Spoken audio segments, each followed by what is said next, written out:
দীর্ঘ প্রতীক্ষার পর ওমানে বাংলাদেশি কর্মীদের জন্য শ্রমবাজারের নতুন দুয়ার খুলতে যাচ্ছে। ওমানি এগ্রিকালচারাল অ্যাসোসিয়েশনের বিশেষ অনুরোধে বাংলাদেশি নাগরিকদের জন্য কাজের ভিসা দেওয়ার অনুমতি দেওয়া হয়েছে।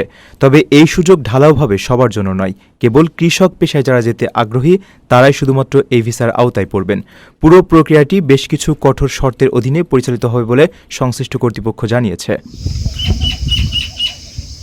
নতুন এই ভিসা অনুমোদনের ক্ষেত্রে খামারগুলোকে নির্দিষ্ট করে দেওয়া হয়েছে। সিদ্ধান্ত অনুযায়ী কেবল আল দাহিরা প্রদেশের ইব্রি, ধাঙ্ক এবং ইয়ানকুল এলাকার খামারগুলোর জন্যই বাংলাদেশি কৃষি শ্রমিকদের আনা যাবে। তবে এই সুযোগের পরিধি বেশ ছোট, কারণ এই নির্দিষ্ট এলাকাগুলোতে ওমানি কৃষি সমিতির সাথে নিবন্ধিত খামারের সংখ্যা খুবই কম। ফলে অনুমোদিত ভিসার সংখ্যাও বেশ সীমিত হবে বলে ধারণা করা হচ্ছে। কৃষকদের ওমানে যাওয়ার ক্ষেত্রে নিয়োগকর্তাদের বেশ কিছু আবশ্যিক শর্ত পূরণ করতে হবে। এর মধ্যে রয়েছে ওমানি কৃষি সমিতির আল দাহিরা শাখা থেকে সদস্যপদ গ্রহণ এবং বার্ষিক 25 ওমানি রিয়াল ফি প্রদান, আবেদনপত্রের সাথে কৃষি জমির মালিকানার দলিল, জাতীয় পরিচয়পত্রের অনুলিপি এবং শ্রম মন্ত্রণালয় থেকে ইস্যু করা বৈধ ওয়ার্ক পারমিট যুক্ত করতে হবে। পাশাপাশি 2026-27 মৌসুমের জন্য ফসল ও কৃষি এলাকার বিবরণ উল্লেখ করে একটি কৃষি ক্যালেন্ডার ফর্ম পূরণ করাও বাধ্যতামূলক। আগামী 9 আগস্ট থেকে 20 আগস্ট পর্যন্ত কৃষকদের আনার জন্য এই আবেদন গ্রহণ করা হবে।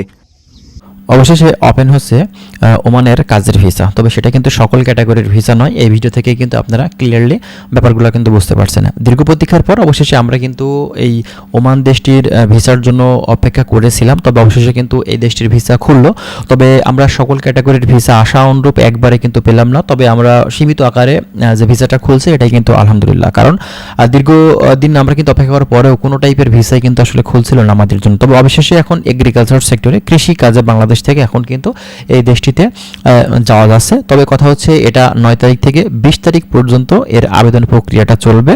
তার মানে বুঝতে পারছেন এখানে কিন্তু সীমিত আকারে কার্যক্রমটা করা হচ্ছে এবং এটা মূলত আপনার হচ্ছে শুধুমাত্র কৃষি খাতেই হচ্ছে এবং আপনার এটা সকল এরিয়াতে কিন্তু না। ওমানের কিছু কিছু এরিয়া আছে, সেই এরিয়াগুলোর জন্য কিন্তু বাংলাদেশ থেকে কর্মীগুলো নিয়োগ দেওয়া হচ্ছে। ঠিক আছে, তো এক্ষেত্রে এখন বাংলাদেশ থেকে যারা এগ্রিকালচার সেক্টরে, কৃষি সেক্টরে যারা অভিজ্ঞ আছেন, যারা কাজ জানেন, তারা কিন্তু এখন এই কাজের জন্য সেখানে যেতে পারেন, কোনো সমস্যা নেই। 9 থেকে 20 তারিখের ভিতরে, এই মাসের ভিতরে আবেদন করা হবে। বিভিন্ন এজেন্সি যারা ওমান নিয়ে কাজ করছে আপনারা তাদের সাথে দ্রুত যোগাযোগ করতে পারেন। খুব শীঘ্রই কিন্তু বাংলাদেশ থেকে আপনারা কৃষিকাজের উপরে এই দেশটাতে গিয়ে ভালো কিছু কিন্তু করতে পারবেন। আরও বিস্তারিত তথ্য আমরা পেলে অবশ্যই সে বিষয়ে আপনাদেরকে জানানোর চেষ্টা করবো। তার জন্য অবশ্যই আপনারা আমাদের চ্যানেলের সঙ্গেই থাকবেন। ভালো থাকবেন। আজকের ভিডিওটি আমরা এখানে শেষ করছি। আল্লাহ হাফেজ।